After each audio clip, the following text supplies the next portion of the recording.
आप उठे समस्तीपुर से, बैग उठाए, किसी को बताया ही नहीं कि आप आईएएस की तैयारी करने जा रहे हैं। तुम अपनी महत्वाकांक्षा किसी को बताते हो और तुम योग्य होते हो तो जलन पैदा हो।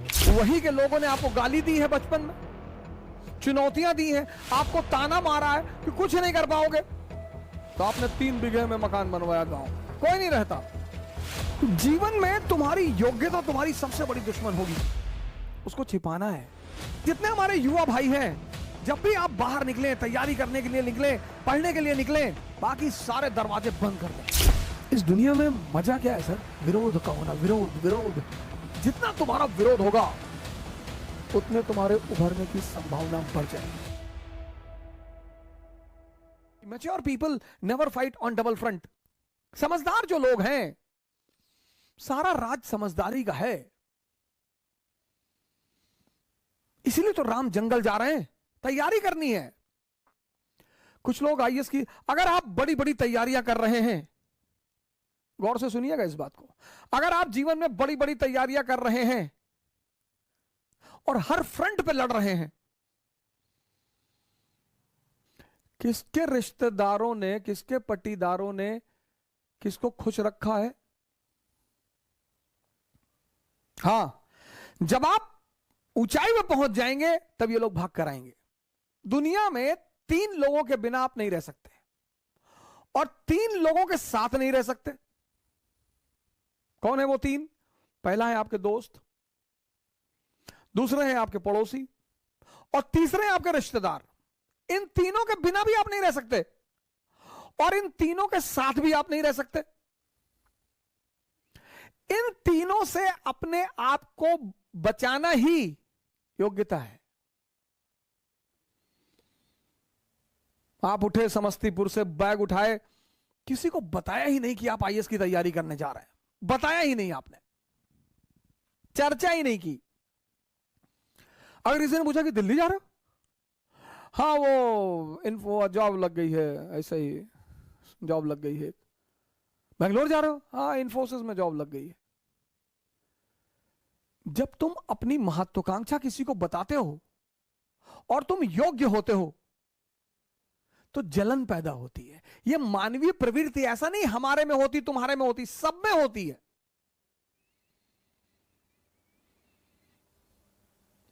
सब में।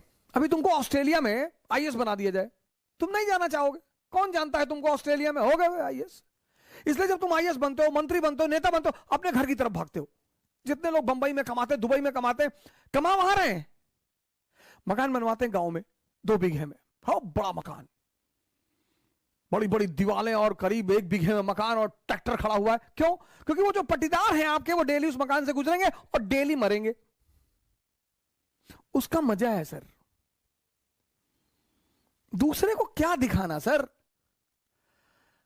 अब आप गोरखपुर से गए, सेटल हो गए बंबई में, कौन जानता है आपको बंबई में, लेकिन बैजूडीहा गांव के आप रहने वाले हैं। वही के लोगों ने आपको गाली दी है, बचपन में चुनौतियां दी हैं, आपको ताना मारा है कि कुछ नहीं कर पाओगे, तो आपने 3 बीघे में मकान बनवाया गांव में। कोई नहीं रहता, कोई रहता ही नहीं, इतना बड़ा ताला लटका है। लेकिन पूरा गांव जब उस मकान से सामने से गुजरेगा तो डेली मरेगा कि बहुत पैसा शुक्लवा कमाए, तस्करी उस्करी करता होगा। दुनिया में तुम 3 लोगों के बिना नहीं जी सकते और तुम 3 लोगों के साथ नहीं जी सकते। इनको अपनी महत्वाकांक्षा कभी मत बताओ।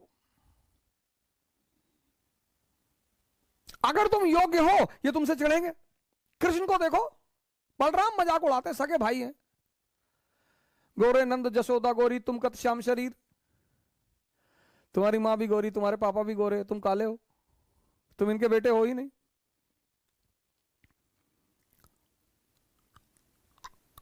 फिर बलराम एक दिन कृष्ण से कहते हैं कि ये वृंदावन के यादव लोग तुमको पीटने का प्लान बना रहे हैं। बोले क्यों? बोले तुम इनकी बीवियों के साथ नाचते हो, पीटेंगे नहीं? अरे बोले यार तुम भाई टेंशन मत लो, हम हैंडल कर लेंगे। एक दिन बारिश हो रही थी वृंदावन में और कृष्ण ने गोवर्धन पर्वत उठा लिया उंगली पर। अब आप सोच के देखो कि कोई अपनी उंगली पर पर्वत उठा ले। Demonstration of power. शक्ति का प्रदर्शन। तब यादवों ने कृष्ण से कहा कि देखो भैया, तुम बीवी के साथ तो नाच ही रहे हो, तुम साली के साथ भी नाचो, हमको कोई टेंशन नहीं है।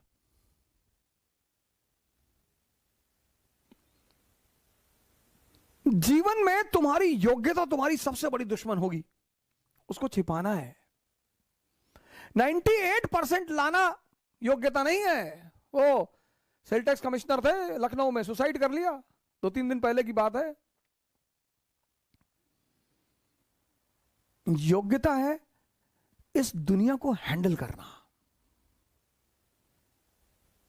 एक साहब है हमारे मित्र, कहते हैं तुम नौजवान क्रांति चला के सबको बचा लोगे। हमने कहा हम तो बचा लेंगे। नहीं नहीं, तुम्हारा क्या मकसद है कि तुम कोरोना से कोई मरता नहीं है? कि मरते तो लोग टिटनेस से भी हैं। मरने का क्या है? शुगर ज्यादा बढ़ जाए आदमी मर जाए,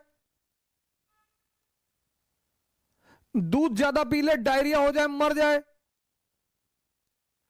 मौत को तो बहाना मांगना है ना, उसे तो बहाना चाहिए। जो बड़ी क्रॉनिक बीमारियां हैं, कैंसर, बड़े सारे लोगों को मैं जानता हूं 10-10 साल से जिंदा है, कुछ नहीं हो रहा है।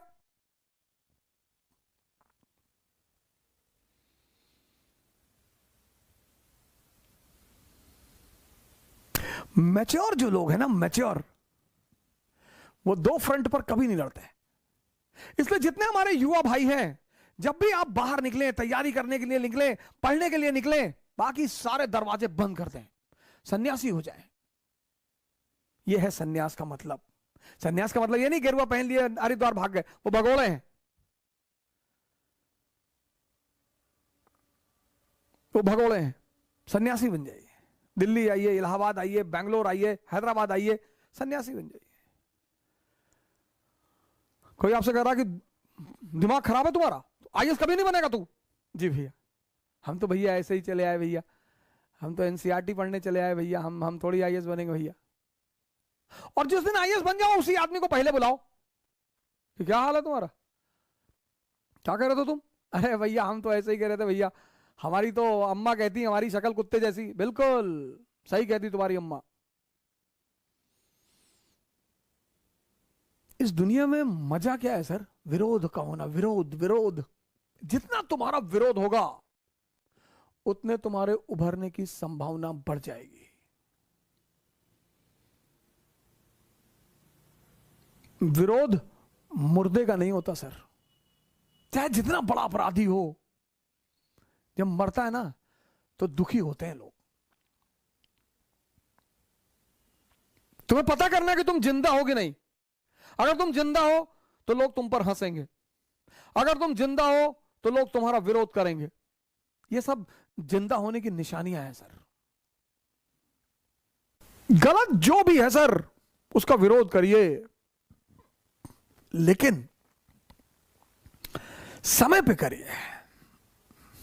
समय का सिद्धांत अगर आपको नहीं पता है ना, अब कृष्ण अगर जेल से निकल सकते हैं पैदा होते ही, और कंस के राक्षसों से लड़ सकते हैं, तो पैदा होते ही अपने मां बाप को भी तो निकाल सकते हैं। नहीं निकाला। समय का सिद्धांत पता है सर। हमारे बहुत सारे भाई बहन हैं जो समय से पहले लड़ना चाहते हैं। नहीं सर,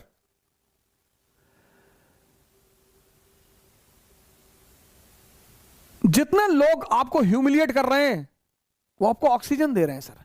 दुनिया में सबसे बड़ा ऑक्सीजन क्या है? ह्यूमिलिएशन। उसको डिप्रेशन में कभी नहीं लेना चाहिए कि अरे हमारा विरोध कर, हमसे कह रहे तो तुम कर ही नहीं पाओगे। अच्छा है, जितने लोगों की ज्यादा तारीफ होती है पूरे जीवन, मैंने देखा मेरे बड़े सारे मित्र हैं, बड़े अच्छे अच्छे घरों में पैदा हुए, रईस घरों में पैदा हुए, जमीन पर कभी पैर ही नहीं रखा। हम उनके घर जाते थे, कभी कोई पंडित बैठा है, कोई होरोस्कोप देख रहा तो उनको बता रहा राजा राजा सूर्य उच्च का है, मंगल उच्च का है, बुध उच्च का है। हमारा बोले संघर्ष बहुत है जीवन में।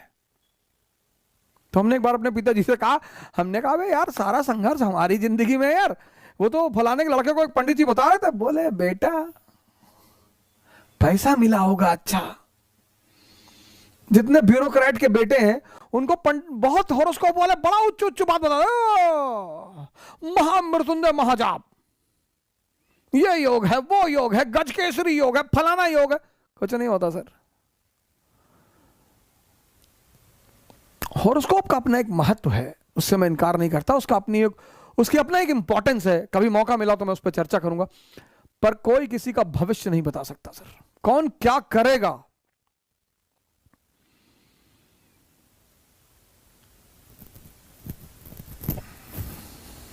राम को तो पता ही नहीं कि उनकी पत्नी को उठाया जाने वाला है।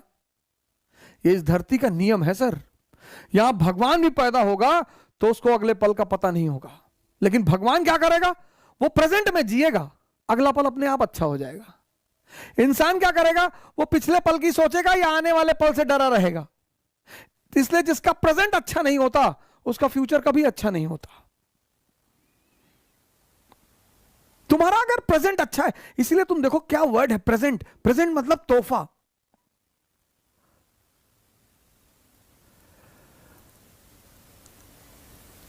Present tense.